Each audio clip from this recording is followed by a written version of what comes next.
Cari fratelli e sorelle, buona Pasqua, buona, santa e serena Pasqua.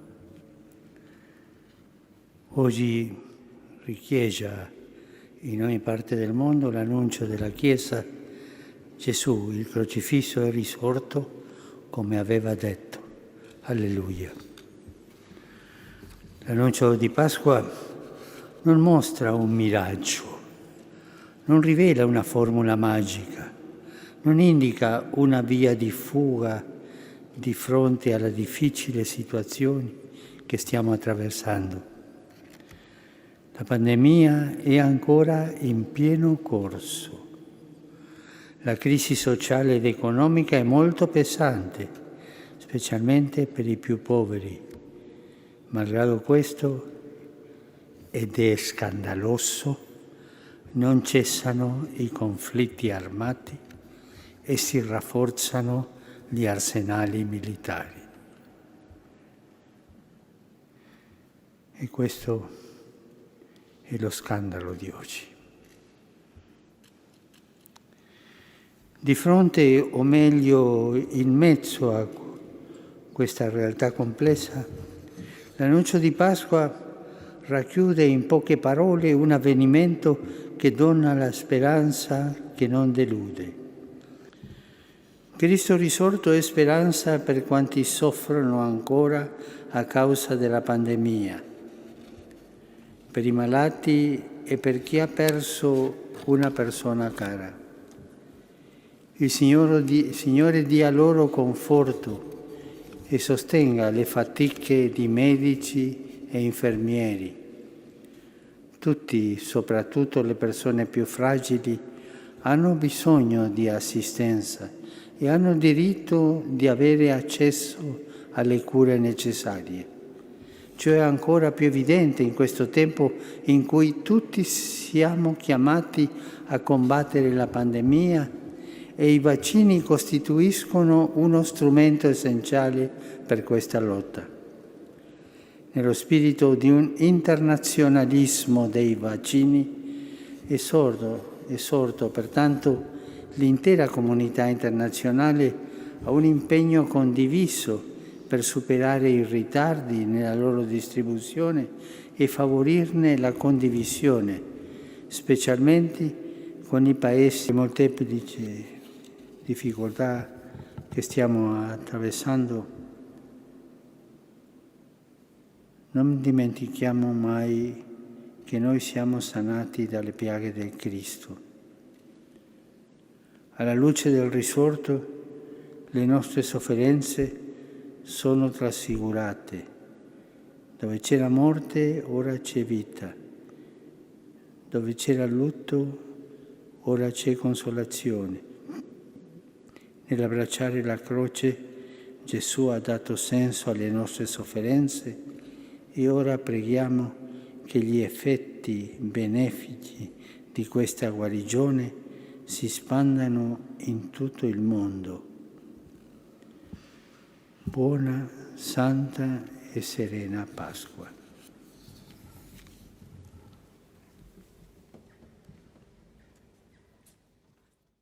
여러분 안녕하세요. 잘 지냈어요?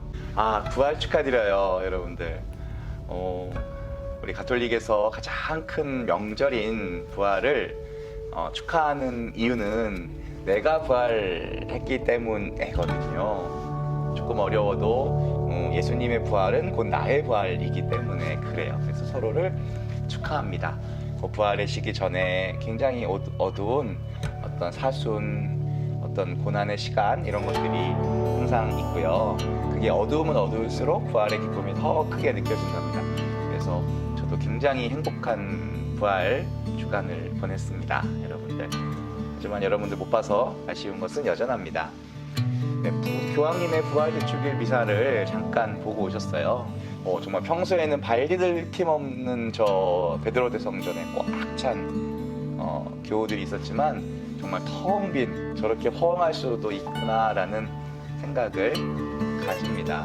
교황님께서는 부활 대축일을 맞이해서 우르비 앳 어우리비라고 하는 교황님의 특별 강복을 주셨어요. 여러분들 뉴스에서 보신 적 있을 겁니다. 우루비는 도시라는 뜻이고요. 앳은 그리고 오루비는 전 세계. 예전부터 교황님들이 어떤 황제가 뭐 중요한 성명을 발표할 때 사용했던 첫 번째 문장의 첫 번째 단어였습니다. 주로 가톨릭에 사용했던 말이고요. 요즘에는 교황님의 특별 강복을 지칭하는 용어로 사용됩니다. 1년에 2번 성탄과 부활 때 저 강복을 주시고요. 보통 성베드로 대성전 중앙 발코니에 나오셔가지고 저것을 실시하는데 오늘은 저렇게 대성전에서 하셨습니다. 가톨릭 기초길이 네 번째 시간. 이번 시간에는 먼저 미사의 구조 중에서 성찬의 전례에 대해서 알아볼 시간입니다. 우리 말씀의 전례에 이어서 성주간에 대해서 조금 더 알아봤었죠. 이번에는 성찬의 전례의 앞부분 거룩하시도다까지 열심히 한번 설명해 드려보도록 하겠습니다. 성찬의 전례부터는 이제 미사의 예절이 아주 더 깊어지는 시기가 와요. 먼저 예물봉헌이 이루어지는데요. 저게 빵과 포도주예요. 저게 빵과 포도주를 나중에 사제가 축성하게 되거든요.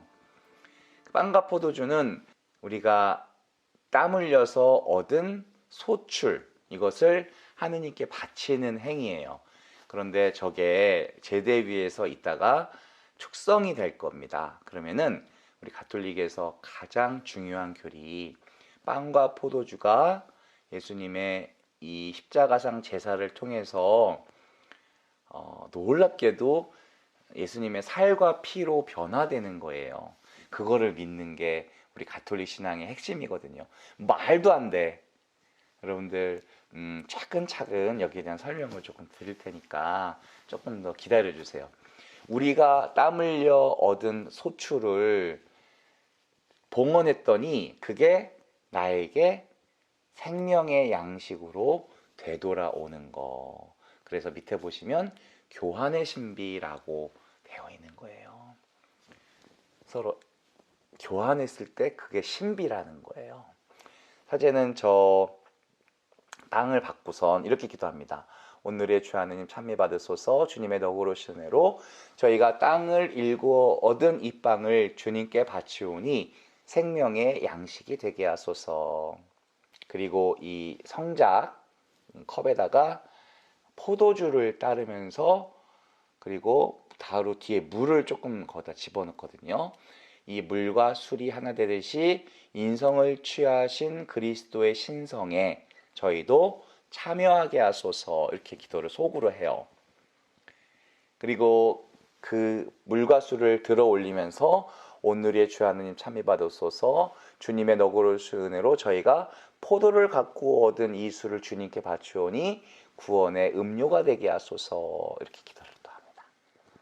그리고 이렇게 눈을 감고 손을 모으고선 주 하느님 진심으로 뉘우치는 저희를 굽어보시어 오늘 저희가 바치는 이 제사를 너그러이 받아들이소서. 이렇게 속으로 기도를 하고서 샥 돌아가지고 복사단이 들고 있는 이 물에 손을 담그고 손을 씻죠. 주님 제 허물을 말끔히 씻어주시고 제 잘못을 깨끗이 없애주소서. 이거 다 속으로 하는 기도인데 여러분들께 지금 알려드리는 거예요. 비밀이에요. 이렇게 기도를 해서 준비된 예물입니다. 추수감사절에 미사가 있어요. 우리 가톨릭에서는 추석 때 저 미사를 보통 봉헌하는데 저렇게 땅의 오곡백과 내가 땅에다가 심어서 나온 소출을 저렇게 제대 앞에다가 잘 봉헌을, 팥뿌리도 있고요, 막 배추도 있고 무도 있잖아요. 저렇게 봉헌하고선 미사를 합니다. 저 모든 소출은 하느님께 받은 거라는 것이죠. 내가 땀 흘려 얻은 것이지만 결국에 저 모든 것은 하느님께서 그렇게 허락을 했기 때문에 받은 것이다. 이것을 내가 드리는 거, 어차피 하느님께 받은 것을 내가 다시 드렸을 때 그게 어떤 우리가 먹는 육체적인 음식이 아니라 생명의 양식으로 돌아온다. 되게 극적인 드라마틱한 이야기입니다. 거룩한 교환의 제사라고 하는 예물봉헌입니다. 옛날에 어떤 성당에서는요, 저기 마음대로 저 교우분들이 그 뭐 쌀도 가져오고 팥도 가져오고 이러거든요. 근데 어떤 할아버지가 흑염소 새끼 한 마리를 끌고 왔대요. 그래서 제대에다가 이렇게 매놨답니다. 얘가 되게 신기하게 사람들이 막 노래도 부르고 쳐다보니까 눈을 떼글떼글 굴리고 있다가 갑자기 그 자기 바로 앞에 배추를 보더니 배추 잎사귀를 아삭아삭 씹어먹기 시작한 거예요. 그때부터 사람들은, 신부님은 아예 안 보고 그 흑염소만 쳐다보고 있었던 거야. 염소만 계속 났다는 거예요. 나중에 그 애기 염소가 배추를 한 통을 다 먹더니 꺽 하고 트림을 했대요. 그래서 완전히 빵 터지는 미사가 됐다는 이야기도 있습니다. 자, 다음에 감사송입니다. 프레펙치오라고 하는 감사송은 특별한 감사, 거룩한 백성의 이름으로 하느님 아버지께 영광을 드린다, 이 뜻이에요. 그리고 우리에게 주신 구원의 업적에 대해서 여러 관점에서 그때그때마다 달라요. 시기별로 특별한 시기 축제날에 특별히 그 신비를 부각시켜서 감사를 드리는 기도를 바칩니다. 교황님의 기도를 들어볼까요? Nos Domini, un angelis et sanctis universi, tibi confitemus in exultatione dicenti.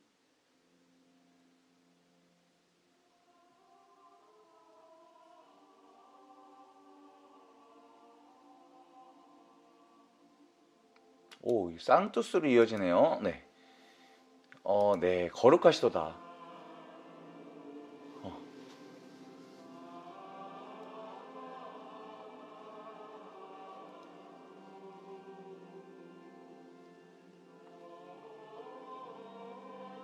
거룩한, 이건 천사들의 합창이에요. 천사들 같지가 않죠, 신부님들이. 이 쌍투스라는 말은 거룩하시도다라는 뜻인데, 천사들이 하늘에서 부르는 노래예요. 그래서 꼭 이 노래는 노래로 바치게 되어져 있어요. 자, 거룩하시도다, 쌍투스. 라틴어 공부 한 번만 하고 좀 넘어갈게요. 기회가 되면 한 번씩 말씀을 드리겠습니다. 자, 쌍투스, 쌍투스, 쌍투스. 금방 그 노래 가사예요. 도미누스 데우스 사바오트. 플라니순 첼리에테라 글로리아 뚜아 호산나 인 엑스첼시스. 베네딕투스 키 베닛 인 노미네 도미니 호산나 인 엑스첼시스. 네, 가사의 내용은 이렇습니다. 우리 살짝 뜻을 좀 알아볼까요? 자, 쌍투스, 이 말은 형용사예요. 남성 단수 일격. 라틴어에는 형용사, 동사, 명사에 전부 성이 있어요. 그래서 그걸 다 일치시켜야 됩니다. 격도 일치시켜야 되고요. 수도 일치시켜야 돼요. 엄청나게 까다롭고 복잡합니다. 라틴어가 그래서 어려운 거예요. 변화도 되게 불규칙하게 일어나고요. 아시죠? 라틴어는 사어, 죽은 문자예요. 그래서 더 이상 아무 나라에서도 라틴어를 사용하지 않아요. 단 교황청에서 교회의 문헌을 쓸 때만 라틴어를 사용해요. 일상 언어로 사용되지 않기 때문에 우리같이 신조어나 줄임말 이런 게 나올 수가 없어요. 전 세계 모든 언어 중에서 죽은 말은 앞으로 변화되지 않는 말이기 때문에 이 말은 지금 모든 의학 용어, 과학에서 특히 자연과학에서 말하는 용어들을 다 라틴어로 사용하는 이유는, 이 말이 오래된 이유도 있겠지만 이 말은 더 이상 변하지 않는 말이기 때문에 그렇습니다. 학명은 전부 다 라틴어로 되어 있어요. 일격이라는 건 주격이에요. 그래서 은는 이가로 번역을 보통 합니다. 쌍투스. 그 다음에 도미누스는 명사예요. 남성 단수 일격이고 주인님 이런 뜻이에요. 데우스는 마찬가지로 남성 단수 일격이고 신, 하느님의 뜻이에요. 데우스에서 앞에 D를 소문자로 쓰면 신, 우리가 말하는 여러 신일 수도 있어요. 근데 앞글자를 대문자로 쓰게 되면은 가톨릭에서 말하는 하느님, 유일신을 뜻하는 단어가 됩니다. 사바오스, 우리는 사바오스 미안합니다. 사바오스 하면서 번데기 발음을 내는 거는요, 영어에서만 TH 발음을, 번데기 발음을 내요. 번데기 발음은 되지 않아요. 사바오트가 오히려 맞는 발음입니다. 이 말은 명사고 중성이에요. 군대, 만군 이런 뜻인데요. 이거는 여자도 들을 수 있으니까 중성입니다. 그리고 복수고 이격이에요. 이격은 소유격이에요. 라틴에서 속격이라고 합니다. 뭐뭐의로 번역이 됩니다. 플래니는요, 형용사예요. 가득 찬. 그리고 남성 복수 일격이고요. 순트는요, 비동사예요. 3인칭 복수. 있다 이 뜻입니다. 3인칭일 때 사용하는 복수이고요. 첼리는 중성 단수 일격, 하늘은 중성이네요, 여러분들. 그리고 S는 and예요, 접속사. 테라 뭔지 아시겠죠? 테라로사. 붉은색 땅. 여성이에요. 땅은 여성입니다, 여러분들. 땅이 여성인 이유에 대해서 한참 말씀드리고 싶은 게 많은데 이건 좀 너무 시간이 너무 없어요. 글로리아, 영광이라는 여성 단수 옥격. 옥격은 탈격이라고 해서 용도가 다양한데 뭐뭐로서라고 번역할 때가 많아요. 또한은 소유형사예요. 당신의라는 뜻이에요. 그래서 여성 단수 옥격. 글로리아 또한은 당신의 영광의 땅이에요. 하늘과 땅이 가득 찬 이렇게 번역이 됩니다. 호산나 많이 들어보셨어요? 감탄사예요. 원래는 구해주세요라는 뜻인데요. 이게 만세라는 뜻으로 나중에 바뀌었습니다. 그래서 호산나는 높은 곳에 드리는 어떤 찬미 소리예요. 높은 곳. 엑첼시스는 높은 곳이라는 뜻입니다. 남성 복수 옥격.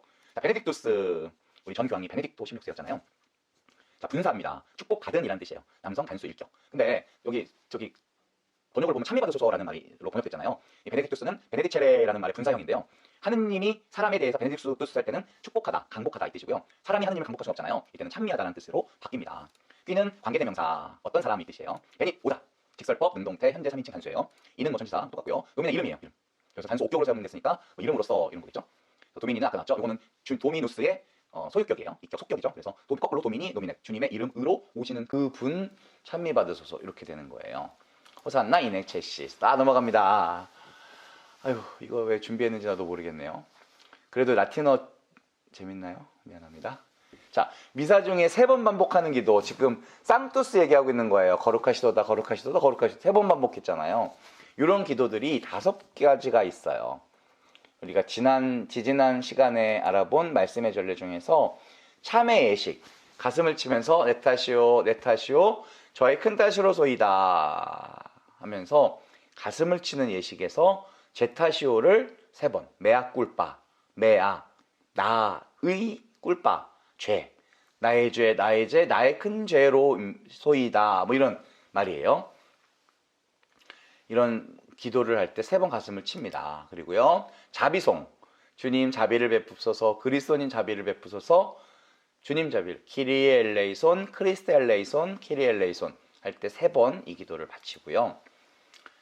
복음한 호성 보통 알렐루야 할 때 3번 알렐루야 반복하는데 노래는 뭐 더 반복해도 상관이 없지만 파스카 성야 때 복음한 호성은 3번 성대하게 반복합니다. 3번 반복한다. 그리고 거룩하시도다 지금 나온 거 3번 반복하고요. 마지막으로 하나님의 어린 양 요것도 3번 반복해요. 요거는 평화를 구하는 기도입니다. 그래서 자비를 베푸소서 2번, 평화를 주소서 1번 해서 3번. 하나님의 어린 양은 다음 시간에 좀 자세히 알아볼 생각입니다. 왜 3번 바칠까요? 이건 성서적 숫자입니다. 이거는 공간과 시간의 시작, 또 중간, 마침 이 뜻이에요. 모든 것을 다 포함하는 숫자다. 하느님의 세계를 상징합니다. 운동장에서 새 아이가 싸우지 않고 재밌게 노는 것이 평화다. 뭐 이런 책을 읽어본 적이 있어요. 평화란 운동장에서 새 아이가 싸우지 않고 노는 거. 여러분들 잘 그 뜻을 생각해 보세요. 자, 이것과 상관없는 이야기지만 3이라는 숫자는 완벽한 숫자입니다. 그래서 성부, 성자, 성령의 삼위일체 하느님을 상징하는 뜻으로 성경에서는 받아들입니다. 그래서 3번 반복하는 것은 그 자체로서 삼위일체 하느님에 대한 고백이다. 이런 뜻도 있어요. 자, 쌍투스는요, 거룩하시도다라는 뜻도 되지만 성인이라는 뜻도 돼요. 성인. 여러분들 한번 성인에 대해서 알아보겠습니다. 가톨릭에서 신앙생활을 열심히 하는 이유는 솔직히 성인 되기 위해서예요. 내가 교회에서 이렇게 존경받는 성인이 되는 것은 누구나 다 할 수 있는 일은 아니지만 성인이 되기 위한 방법이 있다. 정말 거룩한 사람으로 나중에 교회에서 존경받을 수 있는 성인이 되는 방법이 딱 한 가지 있다고 우리 창설자 오웅진 신부님은 말씀하세요. 저는 그 말씀이 너무 좋아요. 성인이 되는 방법. 지금 당장 성인처럼 살면 된다. 맞죠. 정말 맞는 말씀이에요. 지금 성인처럼 사는 사람이 다 성인이 될 수는 없지만 성인은 분명히 살아있을 때도 성인처럼 살았을 겁니다. 성인은 죽고 나서 되는 거예요. 아주 시간이 오래 걸립니다. 교회의 교도권, 교회가 정한 교회 법이에요. 이것을 통해서 성인으로 선포된 사람, 성인록에 오른 사람. 그래서 모든 나라, 모든 교회가 그 그 성인의 축일날 성인을 위해서 기도하고 성인을 통해서 기도를 받는 그런 날이에요. 영광스러운 곳에 우리나라에는 103이 성인이 있고요. 이분들은 전부 다 순교하신 분들. 순교에 대해서 나중에 더 알아봅니다. 신앙을 지키기 위해서 죽다라는 뜻입니다. 자, 세례명은요, 이 성인들의 이름이에요. 그래서 크리스천 네임, 바프티스멀 네임이라고 해서 이 세례명을 갖는 것은 이 새로운 이 삶이 시작된다라는 중요한 뜻이 있어요. 이 성인의 삶을 본받아서 새로운 삶을 산다라는 뜻이에요. 그래서 우리 한국의 순교성인 103위 순교성인들의 이름은 조금 독특해요. 첫 번째 성인인 성 김대건 안드레아 성인은 우리가 그 김대건이라고 하는 그 젊은이가 안드레아라는 이름으로 세례를 받고 나중에 마카오에 가서 유학하고 사제서품을 받아서 신부로 살다가 1년 6개월 만에 순교로 돌아가시거든요. 김대건이라고 하는 이름의 안드레아 세례명, 이분이 성인이 됐으니까 세례명이 생겨난 거예요. 대건 안드레아라는 세례명이 새로 생기는 거예요. 그래서 내가 지금 붙어 있는 그 성인의 세례명이 붙어 있지만 내가 성인이 되면 내 이름과 세례명이 합쳐진 새로운 세례명이 만들어지는 거다. 이분이 또 우리들의 수호성인이 됩니다. 여러분들, 성인의 이름이 도시의 이름인 경우가 되게 많아요. 그렇죠? 많이 들어본 세인트 피터스버그, 세인트 폴, 샌 안토니오, 샌디에고, 샌프란시스코, 샌호세, 세인트 루이스, 이런 미국의 도시들, 잘 알고 있는 도시들이죠. 자, 이 말들은 다 성인의 이름들인 거예요. 그죠? 그래서 샌 피터스버그는 피터, 베드로 사도, 스페인어로는 페드로라고 하죠. 피터스버그는 또 러시아의 수도죠. 상트페테르부르크. 네. 저 러시아의 수도는 페테르부르크. 부르크는 도시라는 뜻이잖아요. 그래서 베드로의 도시, 베드로를 수호 성인으로 모시는 도시고요. 세인트 폴, 저 바오로 사도라는 뜻이죠. 그래서 스페인어는 파블로, 포르투갈어로는 파울로예요. 마찬가지로 이걸 브라질에서는 상파울로 도시 수도죠. 네. 그래서 도시들은 저 수호 성인을 모시고 살아가는 그런 도시다. 샌 안토니오, 파도바의 성 안토니오예요. 안토니오가 중요한 성인이 두 분이 계신데 이분은 나중에 13세기인가에 사셨던 분이에요. 처음에 은수자, 사마귀 교부 안토니오는 3세기에 사셨던 분이고, 이분은 그리고 물건을 잃어버렸을 때 물건을 찾아달라고 기도하면 들어주신다는 분실물의 수호성인인가 그래요. 그러면서 브라질의 수호성인이기도 합니다. 샌 디에고, 디에고라는 말은 야고보라는 뜻이에요. 영어로는 제임스. 스페인의 수호성인입니다. 샌 디에고. 샌 프란시스코, 프란시스코 교황님이 첫 번째로 이 프란시스코 세례명을 택하신 교황님이죠. 아시시의 성 프란시스코, 가난한 이들을 위한 성자. 샌 호세, 호세는 요셉이라는 뜻이에요. 예수님 아버지, 예수님의 생부 아버지입니다. 세인트 루이스, 프랑스 왕 중에 유일하게 성인이 되신 분이에요. 그래서 프랑스 루이 9세를 뜻한 루이스라고 하는 도시입니다. 여기서 샌이라고 붙어있는 말들은 사실은 멕시코의 발음이거든요.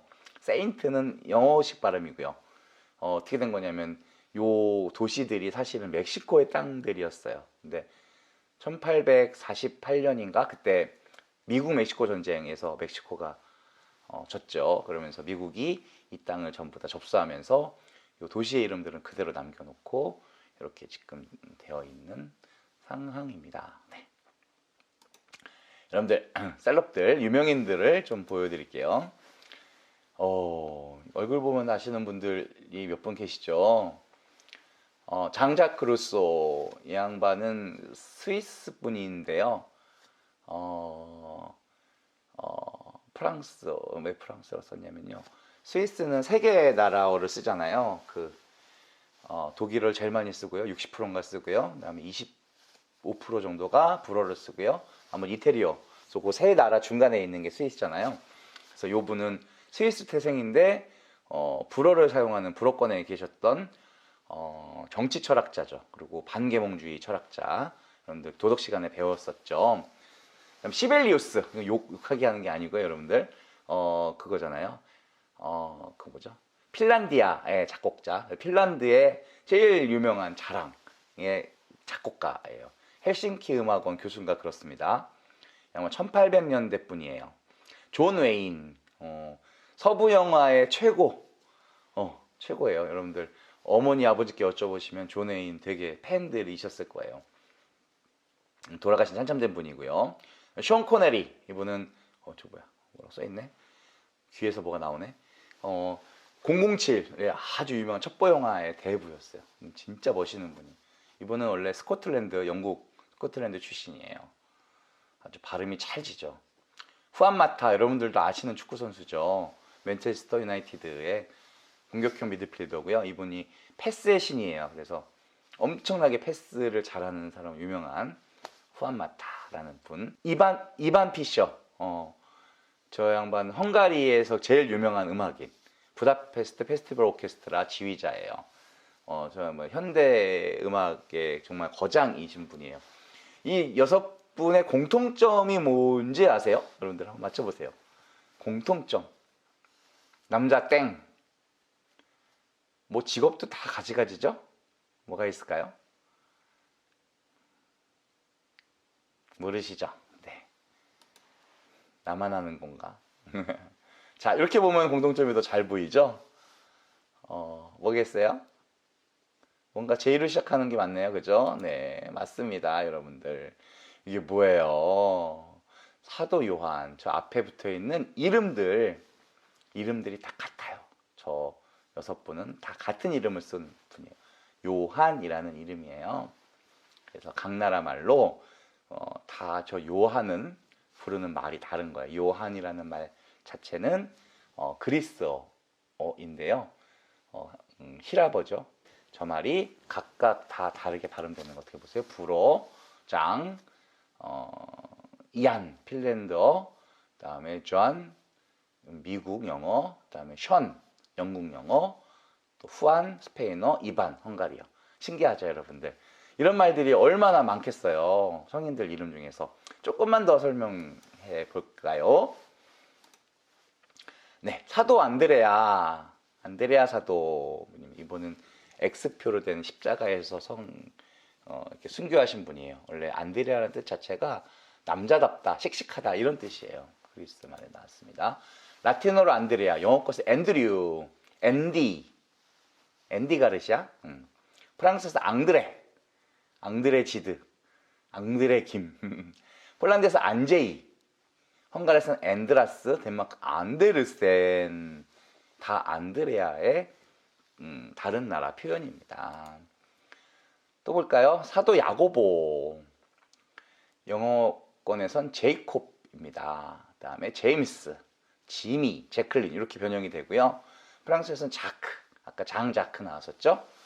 스페인에서는 디에고, 아까 또 얘기했던 겁니다. 하이메, 이렇게도 발음이 된답니다. 신기하죠? 자, 또 있어요. 자, 사도 토마스, 대천사 미카엘, 엘리사벳, 카타리나 이런 말들이 어떻게 다르게 발음되는지 한번 생각해 보세요. 잠깐 시간 드릴게요. 토마스 쉽죠? 한 번에 쫙 보여드리겠습니다. 토마스, 토미 뜻이고요. 미카엘, 천사예요. 미카엘, 가브리엘, 라파엘 3천사인데요. 마이클, 미카엘이라는 뜻입니다. 미키. 영어에서는 이렇게 변형돼서 부르고요. 미셸, 미구엘, 미하일이라는 말, 우리 많이 들어봤던 말 전부 다 대천사 이름입니다. 엘리사벳이라는 성녀는요, 저 왼쪽에 계신 분 성모님이고 오른쪽에 계신 분이 엘리사벳이에요. 사촌 엘리사벳 찾아보시면 묵상합시다. 그거 하는 거예요. 그래서 엘리자베스 영국 여왕, 베티 리사, 이마리타, 엘리자베스 변형이에요. 엘리사, 엘시, 베스, 베이시, 이사벨까지 전부 다 엘리사베스 나온 말입니다. 자, 성녀 카타리나, 저분 아름답죠. 저 시에나라고 하는 곳에서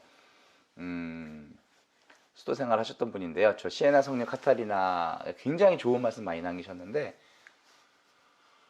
그 중에 생각나는 거는요. 시간이 우리를 기다려주지 않으니 우리도 시간을 기다리지 맙시다. 이런 말씀이 있어요. 뭔가 시간을 아껴 쓰게 되는 그런 말이죠. 시간이 우리를 안 기다려주는데 우리가 왜 시간을 기다려? 그쵸? 손해보지 마시고 시간을 기다리지 맙시다. 또 그런 말도 있어요. 한 번에 목이 잘려 죽는 순교보다 매일매일 자기 자신에게 죽는 순교가 더 값진 것입니다. 이런 말씀도 있어요. 네, 저에게 여러분들 나이에 굉장히 힘이 되었던 그런 말씀입니다. 하루하루가 되게 많이 힘들었었던 시기가 있었거든요. 그랬을 때 내가 목 잘리는 순교보다 이게 더 귀한 것이로구나 라는 생각을 하고 힘을 냈습니다. 감사합니다. 카타리나, 캐서린이죠. 카렌, 캐시, 케이티, 키티, 카트린느 같은 뜻이라는 것입니다. 네, 그러면은 가장 최근에 우리 2000년 교회 역사에서 가장 최근에 성인이 되신 분이 있어요. 여러분들도 다 아는 분들이에요. 되게 신기하죠. 어떻게 내가 이분이 성인이 됐는지 알지? 라는 생각을 하게 될 겁니다. 이 성인식에 관련된 영상 한번 보도록 합시다. YTN이네요. 가난하고 아픈 사람들을 위해 평생을 바친 테레사 수녀가 가톨릭 성인 반열에 올랐습니다. 세상을 떠난 지 19년 만인데요. 테레사 수녀의 시성식이 바티칸에서 열렸습니다. 임승환 기자입니다. 바티칸 성 베드로 광장이 전 세계에서 모인 12만여 명의 인파로 가득 찼습니다. 대성당 발코니에는 테레사 수녀의 대형 초상화가 내걸렸습니다. 프란치스코 교황은 테레사 수녀를 가톨릭 성인으로 추대한다고 공식 선언했습니다. Deplorimorum fratum nostrorum consilio beatam Teresiam de Calcutta santam.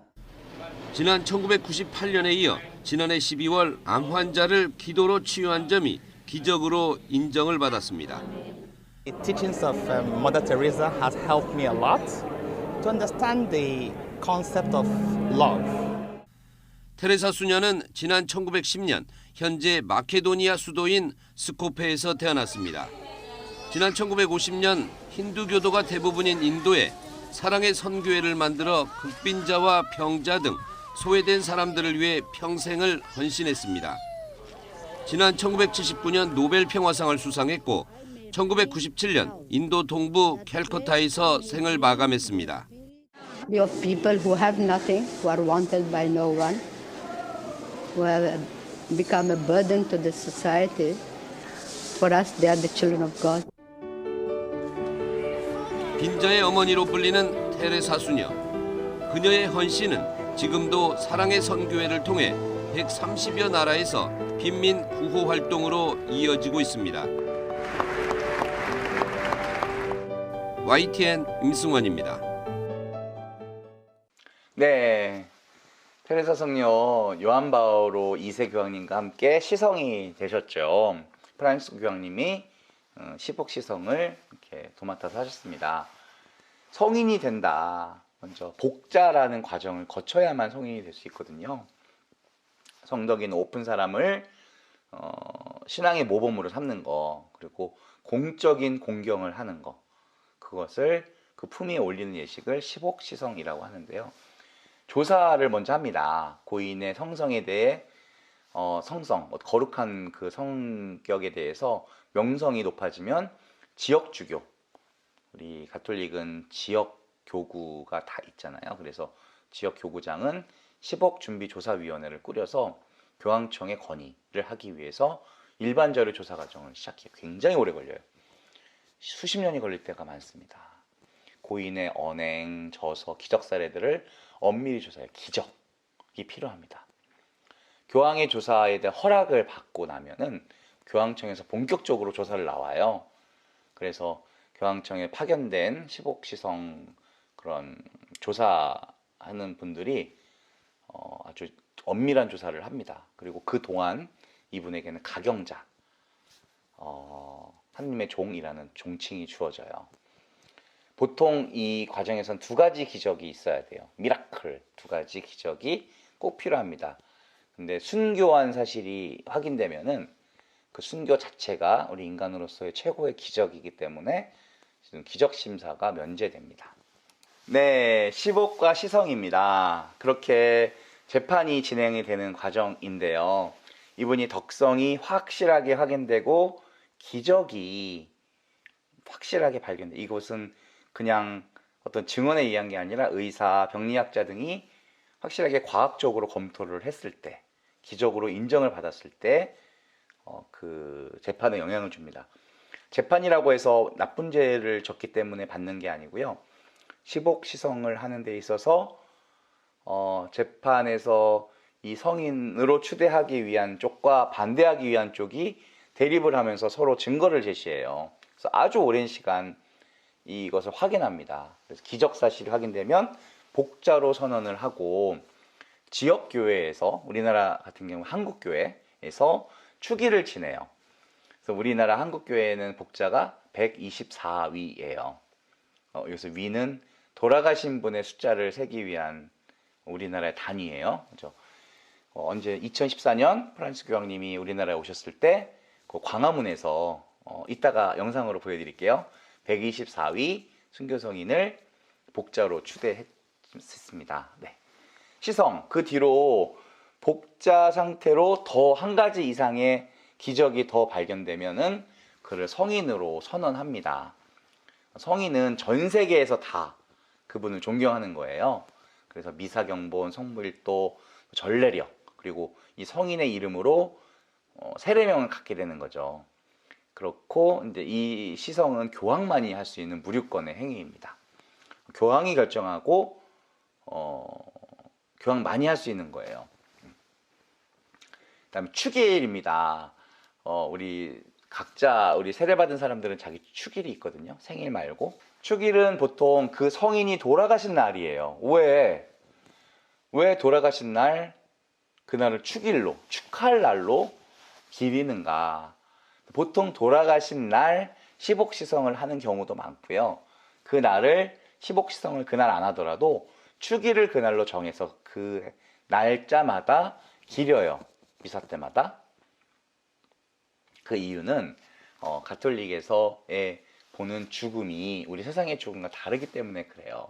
성인들이 죽는 거, 이 죽는 것은 우리 육체가 소멸되는 그 순간이 아니라 하늘에서의 영원한 삶이 어떻게 시작되는 그 순간이기 때문에 그래요. 그것을 어려운 말로 천상탄일이라고 얘기해요. 천상탄일.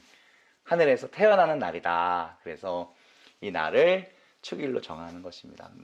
매력적이죠. 그래서 우리 가톨릭에서 장례미사, 이것은 그냥 죽음이 죽음으로 끝나는 것이 아니라 새로운 삶으로 옮아가는 거라고 보는 거예요. 그래서 늘 우리가 기도하는 것은 유가족이 슬픔으로 남겨졌지만 그 돌아가신 분은 하늘에서 하느님 품에 안겨서 고통도 슬픔도 없는 가장 행복한 시간을 보낼 수 있다. 우리를 위해서 오히려 이 순간 기도해주고 계시다라는 믿음. 그래서 가톨릭에서의 장례는 슬픔만으로 끝나지 않습니다. 네, 이러한 기적인데요. 우리 프란시스 교황님은 이미 한 가지의 기적을 의학적으로 확인받으셨어요. 이것이 살아있는 동안에는 이것이 진행되는 것은 아닌데 뉴스를 통해서 이런 것을 알게 됐습니다. 한번 보실까요? 뇌종양을 앓고 있던 미국의 한 살 배기 여자아이에게 기적이 일어났습니다. 프란치스코 교황의 입맞춤을 받은 뒤 병이 나은 겁니다. 아이 부모는 신이 내린 기적이라고 믿고 있습니다. 정성진 기자가 소개합니다. 지난 9월 프란치스코 교황이 미국 필라델피아를 방문했습니다.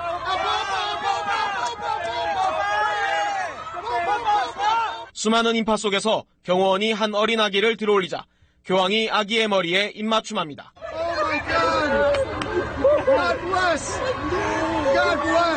교황의 입맞춤을 받은 한 살 배기 지안나는 희귀 뇌종양을 앓고 있었습니다. 태어난 지 몇 주 만에 뇌간에 종양이 자라났고 수술도 할 수 없는 상태였습니다. 그런데 교황의 입맞춤을 받은 뒤 놀라운 일이 일어났습니다. 병원에 가서 뇌를 촬영해보니 지난 8월에 뚜렷하게 보이던 종양이 거의 완전히 사라진 것입니다. You can hardly see the tumor. And in so many of the cuts, it's just a blur. 지안나의 부모는 딸의 쾌유는 신에 의한 기적으로 믿고 있다고 미국 언론은 보도했습니다. I think all this is from God. You know, the Pope was a messenger from God. 공교롭게도 지안나를 교황에게 들어올렸던 경호원의 이름은 도미니크로 지안나의 오빠 이름과 같았습니다. 지안나 부모는 지안나가 빠르게 회복하고 있다며 교황에게 감사를 표했다고 미국 언론은 전했습니다. SBS 정성진입니다. 네, 이러한 기적도 나중에 시복시성 재판을 통해 가지고 확인되면은 교황님도 분명히 성인이 되실 수 있다고 저는 믿습니다. 교황님이 성인이 안 되시는 수는 없는 거예요. 이렇게 이미 살아계실 때 성인처럼 사는 분 모두가 다 인정을 하는 분, 이런 분들이 성인이 될 수 있는 거죠. 그래서 성인이 되려면 성인처럼 살아라. 지금 당장. 그 말이 맞는 말씀입니다. 네, 우리나라 광화문에서 시복식이 2014년에 있었죠. 어떻게 모였는지 한번 KBS 뉴스를 통해서 보도록 합시다. 가난한 이들의 친구로 불리는 프란치스코 교황의 한국 방문이 다음 주로 다가왔습니다. 방한 기간 가장 큰 행사인 광화문 시복식, 어떻게 치러질지 알아봤습니다. 박대기 기자입니다. 조선시대 포도청 형장이 있던 지금의 서울 도심. 200여 년 전부터 천주교 신자들이 탄압을 받고 순교했습니다. 순교의 현장 서울에서 순교자 124위가 시복미사를 통해 가톨릭 성인의 전 단계인 복자로 인정받게 됩니다. 그때 당시로서는 그냥 단순한 죄인에 지나지 않는 사람들이었지만 영성을 이렇게 다시 한번 빛내는 그런 그 자리. 시복 미사를 위해 시청부터 광화문까지 1.4km 거리에 방호벽이 설치됩니다. 방호벽 안에 들어가는 천주교 신자만 17만 명. 교황은 미사 전 지붕이 없는 차로 시청에서 광화문까지 이동하며 신자들을 만납니다. 방호벽 밖에도 최대 20여만 명이 몰릴 것으로 예상돼 행사장에서 1km 정도까지 교통이 통제되고 주변 역도 폐쇄됩니다. 시복 미사를 위한 제대가 설치되는 곳은 광화문 광장 북쪽 끝. 제대 앞에는 한복을 입고 예수를 하는 성모 마리아상이 놓이고 교황의 의자엔 건곤 감리가 새겨지는 등 한국적 요소가 강조됩니다. 교황은 2시간 동안의 미사 도중에 순교자 124위에 대한 시복을 선언하게 됩니다. 시복식이 천주교만의 행사로 끝나지 않고 평화와 화해를 위한 계기가 되기를 많은 이들이 바라고 있습니다. KBS 뉴스 박대기입니다. 네, 박대기 기자가 우리들에게 저 소식을 전해주네요. 이 박대기 기자, 지금 눈이 얼마나 오고 있습니까? 네, 서울 시내에는 지금 이 시각 현재 눈이 내리고 있습니다. 박대기 기자, 지금도 이 눈이 많이 오고 있습니까? 네, 서울 시내에는 지금 이 시각 현재 눈앞이 제대로 보이지 않을 정도의 많은 눈이 내리고 있습니다. 이 박대기 기자, 지금 눈이 많이 오고 있는 것 같은데 이 출근길 도로 상황이 상당히 좋지 않겠네요. 네, 서울 시내에는 지금 이 시각 현재 눈을 뜨고 서 있기 어려울 정도의 많은 눈이 내리고 있습니다. 박대기 기자, 지금도 눈이 정말 많이 오고 있군요. 네, 서울 시내는 지금 현재 눈을 뜨고 서 있기 힘들 정도로 많은 눈이 내리고 있습니다.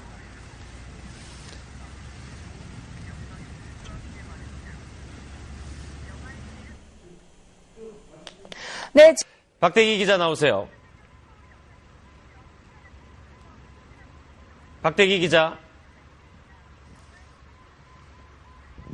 네, 지금 기상 상황이 좋지 않아서 박대기 기자와 연결이 잘 되지 않았습니다. 알고 있기 때문에 가급적 대중교통수단 이용해서 새해 첫 출근길